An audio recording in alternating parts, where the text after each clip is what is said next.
नमस्कार दोस्तों, मंदिरों की श्रृंखला में हम पिछली बार आपको इसके पार्ट 1 में एड़ादो मंदिर ले गए थे। आज सेकंड पार्ट में हम इसी मंदिर की सबसे टॉप श्रृंखला में पहुंचते हैं, जो कि विंध्येश्वरी माता का मंदिर है। बहुत ही विहंगम और मनोहर रास्ता है। तो आइए चलते हैं इसके सेकंड पार्ट में, माता विंध्येश्वरी मंदिर में। यदि आपको ये हमारी वीडियो पसंद आ रही है तो इसको सब्सक्राइब कीजिए, लाइक कीजिए और आप हमारा साथ दीजिए। तो यह मंदिर है दोस्तों, जिसका मैं जिक्र आपको कर रहा था। ये मंदिर भगवती मंदिर है। इसको विंध्येश्वरी मंदिर के नाम से जाना जाता है और ये बिल्कुल टॉप पर है। इस टॉप पर पहुंचने के लिए आपको, चलिए हम ले चलते हैं। शुरुआत कैसे करें, आपको मैं रास्ते में जड़ी बूटियों के बारे में बताते हुए चलूंगा। अब हमारे साथ में हमारे यज्ञ पुरुष श्री भंडारी जी भी हमारे साथ में हैं, और जो आपको जड़ी बूटियों से अवगत कराते हुए जाएंगे, क्योंकि वो यहाँ के लोकल निवासी हैं, वो सोमेश्वर से और हमारे साथ जुड़े हुए हैं। इस बार हमें उनके साथ यज्ञ पुरुष बैठने का सौभाग्य प्राप्त हुआ है। वे हमारे साथ हैं। वे यहाँ के खनिज संपदा के बारे में बहुत कुछ जानते हैं और उस जानकारी को हम आपके साथ शेयर करेंगे। तो भंडारी जी का हम स्वागत करते हैं। भंडारी जी इस मनोहर जंगल में, इस मनोहर रास्ते में हमारे साथ शुरू से जुड़े हुए हैं और हमें यहाँ की जानकारी बहुत सुंदर तरीके से प्रोवाइड करा रहे हैं। तो हम आइए हम जानते हैं इन रास्तों के बारे में, क्योंकि जैसा कि मुझे पता चला है, ये रास्ता मोटर मार्ग का है और अभी इसमें डामरीकरण तो नहीं हुआ है, क्योंकि ये अंग्रेजों के जमाने से बनाई हुई सड़कें हैं। और ये हमारे साथ में, इसके साथ साथ जो पगडंडी, जो अब हमारे यहाँ के भक्तों ने, हमारे यहाँ के भारत सरकार के विधायकों ने और यहाँ के मूल निवासियों ने बनाया है। ये देखिए, हमारे भक्तजन इस मंदिरों से पैदल ही 10-10, 20 किलोमीटर की परिक्रमा करते हुए आते हैं। और जंगल में देखिए कितने सुंदर जड़ी बूटियों से लदे हुए वृक्ष हमारा स्वागत कर रहे हैं। ये वृक्ष हमारे दवाइयों के साथ साथ औषधि और बहुत से जनजीवन बचाने का काम करते हैं। तो इन वृक्षों के बारे में भी, हमारे इन औषधियों के बारे में भी हमारे भंडारी जी हमें अवगत कराएंगे और हम उनसे जानकारी प्राप्त करते करेंगे। बूटियाँ अपने आप ही क्या नाम कहते हैं पेड़ों में उग जाती हैं। इनके लिए कोई क्या नाम कहते हैं कहीं क्या नाम कहते हैं भूमि या मिट्टी की जरूरत नहीं होती है। ये देखिए आप, अलग अलग क्या नाम कहते हैं टाइप के वो हैं, वो पौधे हैं जो क्या नाम कहते हैं दवाओं के काम आते हैं। जड़ी बूटियाँ हैं, यानी एक ही वृक्ष में कई जड़ी बूटियों का संचार हो रहा है। देखिए ये अलग अलग जड़ी बूटियाँ इसमें लगी हुई हैं। मतलब एक ही वृक्ष में मतलब कम से कम 36 प्रकार की जड़ी बूटियाँ यहाँ पे इस पौधे। देखिए कितना विशाल वृक्ष है ये, और भंडार है जड़ी बूटियों का। यज्ञ पुरुष जी, और इनको भी पता है कि यहाँ देखिए जड़ी बूटियों को बांस के पेड़ों में ना जी हम कहते हैं ये चौमास में और गर्मियों में जो ये बांस के पेड़ों में अपने आप ही उग जाता है, तो इसको झूला बोलते हैं।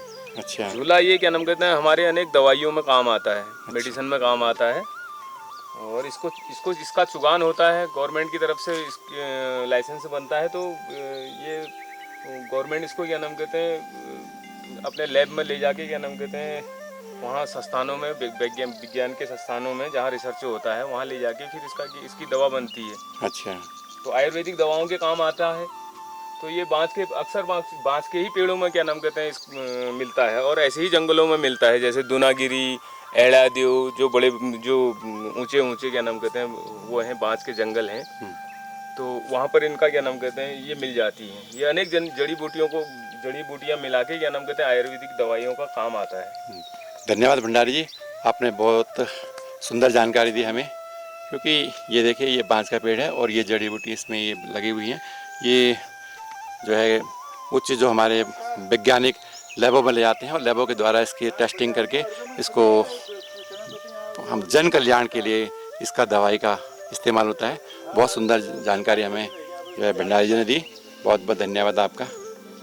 ये देखो, ये जड़ी बूटियाँ हैं, इसको यहाँ पे हमारी अपनी लोकल भाषा में बन तुलसी कहते हैं। और ये जड़ी बूटियाँ इतनी कीमती हैं कि मतलब स्वस्थ रहता है बिल्कुल, और उसके एनर्जी का संचालन हो जाता है बिल्कुल। बहुत सुंदर। ये दिखाना माता जी, दिखाना ज़रा एक बार। ये माता जी तो ब्योल बनने के लिए तैयार हैं। ये जड़ी बूटियाँ, ये चाय में इसको डाला जाएगा और चाय पीने के बाद बहुत ही सुंदर। देखिए यहाँ जंगलों में किस तरह ये बिखरी हुई हैं। फ्लेवर भी अच्छा आता है ना। हाँ। और ऐसी जड़ी बूटियों से जो है लक्ष्मण जी के लिए भगवान हनुमान जी यहाँ से जड़ी बूटी लेकर गए थे। और ये हिमालय की तलहटी पर ही बहुत सुंदर जगह है। देखिए जड़ी बूटियाँ, ये मैं बताया ना आपको, थोड़ी देर पहले बताया था कि जो बुजुर्ग है हमारे वही जानते हैं, हमें तो हम इससे वंचित रह गए हैं। पर यह है कि इनके साथ साथ इनके सानिध्य में रहने से हमें भी ये इसका पता चलेगा और हम जान जाएंगे कि इन जड़ी बूटियों का हमारे जीवन में कितना महत्व है। फिर रास्ते में हमें हमारे बिंदेश्वरी मंदिर के पुजारी जी भी मिले। हमने उनसे राम राम दुआ सलाम करी और साथ ही फिर हम अपने भक्ति मार्ग पर चल दिए।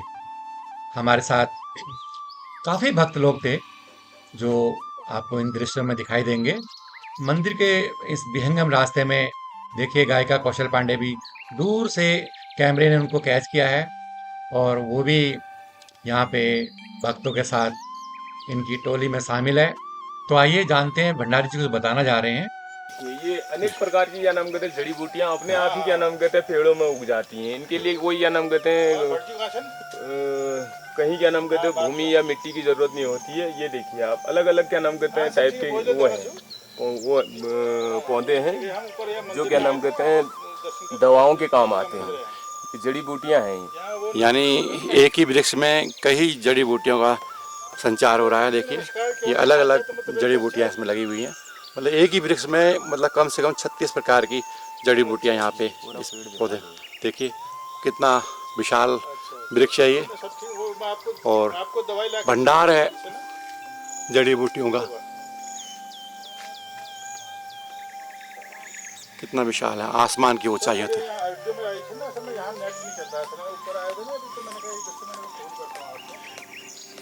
ये देवदार के वृक्ष हैं। हाँ, ये देवदार देखिए, ये सभी देवदार के वृक्ष हैं यहाँ पे। ये देखिए कितने ऊंचे ऊंचे विशाल वृक्ष। देवदार, बांज, बुरांस, चीड़, सभी प्रकार की बहु की बेस कीमती जड़ी बूटियाँ यहाँ पे हमारे देवभूमि उत्तराखंड में उपलब्ध हैं। और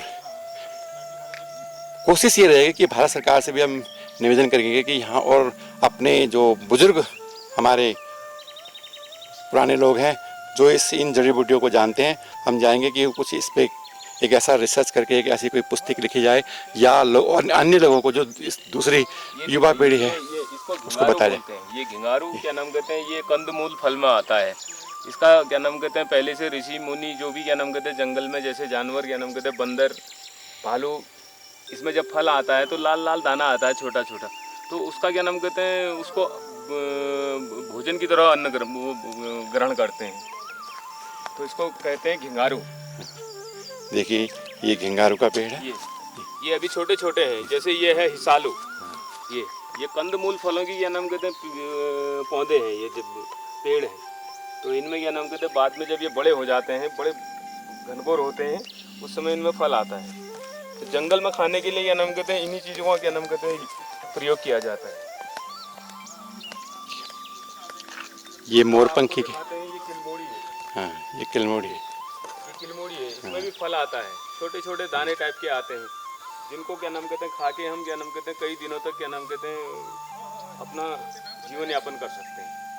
हाँ, साथ ही इसकी जो जड़ें हैं, इस जड़ों को बताते हैं कि जॉन्डिस के समय में इसकी अगर इसका जड़ों को उबाल के अगर पानी पी जाए तो जॉइंट की शिकायत क्या नाम कहते हैं दूर होती है। जॉन्डिस भी कहता है खत्म समाप्त हो जाती है। तो ये जड़ी बूटियाँ ही हैं, लेकिन हम तो इसको इस्तेमाल फल फूलों के लिए ही करते हैं, क्योंकि हमें फल फूल ही, बच्चे हो गए, युवा हो गए, फल फूलों से ही ज़्यादा विशेष लगाव रखते हैं। लेकिन ये असल में जड़ी बूटियाँ हैं, कंदमूल हैं, जो कि बहुत पुराने समय में भगवान त्रेता युग से ही, जब रामचंद्र भगवान जी इन जंगलों में प्रवेश किया था, उस समय से ये कंदमूल हैं जिन्होंने रामचंद्र भगवान ने, लक्ष्मण जी ने, सीता माता ने इन फलों का सेवन किया था। और ये देखिए मोरपंखी, ये मोरपंखी के वृक्ष हैं, देवदार, चीड़, बुरांस,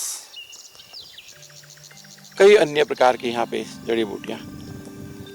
ये मोरपंखी का पेड़ देखें, आपने मोरपंखी का तो शहरों में गमलों में देखा होगा, लेकिन यहाँ देखिए इसका वृक्ष कितना विशाल होता है। ये मोरपंखी का पेड़ है, देख रहे हैं। आपने मोरपंखी को गमलों में देखा होगा, छोटे छोटे जगह पर हम लगाते हैं दिल्ली में या एनसीआर में या अन्य शहरों में, बम्बई वगैरह में। तो यहाँ पे देखिए मोरपंखी का ही वृक्ष, बहुत सारे पेड़ हैं यहाँ मोरपंखी के। ये देखिए, ये सब वृक्ष मोरपंखी के हैं। और ये देखिए एक, ये वृक्ष का नाम शायद मुझे पता नहीं है, मैं पता करूँगा। इसमें फल भी लगे हुए हैं, ये कंदमूल फल ही है, देखिए इस पर लगे हुए हैं। ये वृक्ष, इसका नाम मैं आपको ज्ञात करके आपको बताऊँगा। ये देख रहे हैं वृक्ष, देखिए देखिए सब जड़ी बूटियाँ, पेड़, कंदमूल। हाँ हाँ, ये बमौर का पेड़ है, ये बमौर का पेड़ है। इसमें छोटे छोटे बमौर आने लग गए हैं। जब ये लाल हो जाते हैं पक के, उसके बाद खाया जाता है। बड़े मीठे होते हैं, बड़े स्वादिष्ट होते हैं। तो इनको खाने के लिए भी क्या नाम कहते हैं, गांव से लोग जंगल में आते हैं, इसका चुगान करके भी ले जाते हैं। और जो क्या नाम कहते हैं पशु पक्षी क्या नाम कहते हैं जंगल के होते हैं, वो क्या नाम कहते हैं इसका वो करते हैं, जैसे लंगूर हो गया और आपके बंदर हो गए। अब आगे ना इसमें फल देखो, हाँ ये आए हैं। हाँ, एक बार दिखाना है फल थोड़ा, मैं देख सकते। हाँ ये फल है, देखिए ये है। और नजदीक ले आएंगे। हाँ देख, जूम हो जाता है। हाँ जूम कर लो। देख रहे हैं ये फल लगे हुए हैं, काफी सारे फल लगे पड़े हैं, अभी छोटे छोटे हैं। अभी क्या नाम कहते हैं इनको करीबन 1-1.5 महीना लगता है, उसके बाद क्या नाम कहते हैं ये तैयार हो जाते हैं, बिल्कुल लाल हो जाते हैं। क्या नाम कहते हैं आप खाने के लिए इनको खाने के रूप में क्या नाम कहते हैं। लेकिन तो दोस्तों, बहुत सुंदर जानकारी हमें भंडारी जी ने दी। और क्योंकि यहाँ के ये मूल निवासी हैं और लोकल निवासी यहीं पे सोमेश्वर में ही रहते हैं और इनका इस मंदिर में आना जाना लगा रहता है, तो इन्होंने हमें जो ये जानकारी यहाँ की प्रोवाइड कराते जा रहे हैं, तो वो हमारे जनजीवन को बचाने में बहुत लोगों के काम आएगी और हम सुंदर जानकारी इनसे इसी प्रकार प्राप्त करते रहेंगे। तो अब आगे चलते हैं इसी श्रृंखला में। एक खड़ी चढ़ाई है, खड़ी चढ़ाई में भगत लोग आते हुए, ये गायिका कौशल पांडे जी आज एड़ादो मंदिर में जाते हुए 11 दिन का विष्णु पुराण का यहाँ पे पूजा पाठ चल रही है, जिसमें यज्ञ पुरुष राजन पांडे, उनकी पत्नी भजन गायिका कौशल पांडे, साथ में सोमेश्वर से भी दिगंबर भंडारी जी, उनकी पत्नी पुष्पा जी, और दिल्ली से ही मोहनचंद पांडे, उनकी पत्नी पुष्पा पांडे, सभी माता के चरणों में शीश नवाने के लिए पहुंच रहे हैं। और बहुत से भक्तगण भी पहले ही कार्यक्रम में पहुंच चुके हैं। इसके बाद पूजा अर्चना के बाद हम सभी पुनः वापस नीचे भक्त मंडलियों के बीच में, जहाँ पर संतों ने अपनी पूजा अर्चना कर इस पवित्र जगह को निर्मल, स्वच्छ और उच्च कोटि का पवित्र पूजा स्थल बना दिया है। यहाँ पे बहुत ही महान विभूतियों ने अपनी तपस्या करी है और इस जगह को बहुत ही सुंदर, पवित्र और रमणीय बनाया है। तो देखा दोस्तों आपने, इन चढ़ाइयों पे चढ़ते हुए मेरा भी जो है सांस फूल रहा है। और लेकिन कोई चिंता नहीं, हम उसके साथ साथ मंदिर में प्रवेश कर गए हैं। और यह है हमारा हनुमान जी का मंदिर। सबसे पहले सीढ़ियों से चढ़ते ही हमें हनुमान जी की मूर्ति, यहाँ पे भगवान बजरंगबली इस मंदिर में यहाँ पे लोगों के आगमन, उनके स्वागत करने में हमेशा तत्पर रहते हैं। और ये गायिका कौशल पांडे जी हमारे साथ में हैं, साथ में हमारे भंडारी जी और दिल्ली पुलिस के इंस्पेक्टर श्री मोहन चंद पांडे जी, उनकी पत्नी पुष्पा पांडे जी, भंडारी जी की पत्नी, और मैं स्वयं राजन पांडे यहाँ मंदिर पर पहुंच गए हैं। हमसे पहले भी काफी लोग मंदिर में आए हैं, और अब जो है पीछे भी हमने देखा था कि कई बच्चे और स्कूल के बच्चे भी, लड़कियां भी, भगत लोग भी इस मंदिर में आ रहे थे। और ये मंदिर की घंटी बजाकर हमने भगवान के दर्शन करने की अभिलाषा को शुरुआत करी। ये मैं भी मंदिर में पहुंच गया हूं आपके सामने, प्रभु के चरणों में अपना शीश नवाने के लिए। और मंदिर के साथ साथ मुझे तो यहाँ की प्राकृतिक संपत्ति, खनिज पदार्थों पे मन ही नहीं भरता। प्राकृतिक सौंदर्य ऐसे लबालब भरा हुआ है कि जहां तक नजर डालो वृक्ष ही वृक्ष, शुद्ध प्राकृतिक हवा, शुद्ध जनजीवन, शुद्ध पानी, और न जाने क्या क्या कहूं मैं इसके बारे में। इतना सौंदर्य प्राकृतिक भगवान ने जो हमारे लिए यहाँ पे बिखेर कर रखा है, हम न जाने क्यों इनसे वंचित हैं, क्यों हम महानगरों की भागदौड़ में, उसकी चकाचौंध में डूबे हुए हैं, जबकि हमारे पास जीवन जीने के लिए यहाँ पर भरपूर मात्रा में खनिज संपदा, हमारे पास सभी प्रकार की ऑक्सीजन पदार्थ सभी हमारे पास उपलब्ध हैं। अगर उत्तराखंड सरकार अगर थोड़ा सा भी इस ओर ध्यान दे, अगर रोजगार के बारे में हमारे को यहाँ पे कुछ छोटी मोटी नौकरियां भी अगर प्रोवाइड करा दें, तो मैं समझता हूँ कि उत्तराखंड एक बार दोबारा से पूरे जो यहाँ से जिन्होंने यहाँ से अपने जनजीवन को महानगरों की ओर मोड़ दिया है, वो दोबारा से अपनी खेती बाड़ी में आएंगे, दोबारा से अपने भगवान इष्ट देवता के चरणों में अपना शीश नवाएंगे। और ये मंदिर है दोस्तों, जिसको भक्तों ने शुरुआत में बनाया था। इसमें कहते हैं कि इसमें बनाने के साथ ही इसके चौथे पांचवें दिन ही इसमें वज्र पड़ा था, जो आकाशीय बिजली पड़ने से इस मंदिर को यहीं पर ही रोक दिया गया। उसके बाद फिर इस मंदिर का निर्माण किया। यह मंदिर बिंदुएश्वरी देवी माता का मंदिर है, और इस मंदिर को इस भव्य रूप में बनाने के लिए, सुंदर प्राकृतिक छटा देने के लिए भक्तों ने बहुत अपनी जी तोड़ मेहनत करी है। तो कितने कष्टों से यहाँ से ईंटें, सीमेंट, लोहा को यहाँ पर अपने कंधों में लाकर यहाँ पे रखा है और इस मंदिर का निर्माण किया है। आपको ये देखने में तो छोटा सा लग रहा होगा, परंतु यह छोटा नहीं है, क्योंकि काफ़ी 15 बाई 15 का ये मंदिर है। और इसमें भक्तों के द्वारा यहाँ पे बहुत ही सुंदर तरीके से सुबह शाम जो है पूजा पाठ की जाती है, इसकी परिक्रमा की जाती है, और यहाँ से प्राकृतिक सौंदर्य को देखने का उनका अपना जो मन होता है, उसके आनंद उठाते हुए यहाँ पे दिन रात यहाँ पे आते हैं। और अपनी पूजा पाठ के साथ साथ, ईश्वर से प्रार्थना के साथ, पूरे भारत सरकार के साथ, पूरे विश्व में कल्याण के लिए सनातन धर्म का प्रचार करते हैं, अपनी सनातन धर्म की छटा को बिखेरते हैं, जन जीवन की चेतना में शांति लाने के लिए प्रार्थना करते हैं, विश्व के कल्याण के लिए प्रार्थना करते हैं। और अब हम इस मंदिर के मुख्य प्रवेश द्वार में आ गए हैं। यहाँ पे हमारी 3 माताएं देखिए कितने सुंदर रूप में आपका सभी का स्वागत करने के लिए तैयार हैं। माता भगवती, माता सरस्वती, माता कालिका, माता बिंदेश्वरी, हनुमान जी, सभी देवियां मूर्ति के इस रूप में यहाँ पे विराजमान हैं, सुंदर छटा बिखेर रही हैं, और भक्तजन अपनी भक्ति के द्वारा उनको प्रसन्न कर रहे हैं। ये सभी भक्तजन यहाँ पे पूजा के साथ साथ अपने सभी जान पहचान वालों के लिए, अपने देश के लिए, अपने विश्व के कल्याण के लिए मंगलमय प्रार्थना करते हुए, विश्व की शांति के लिए पूजा पाठ करते हुए।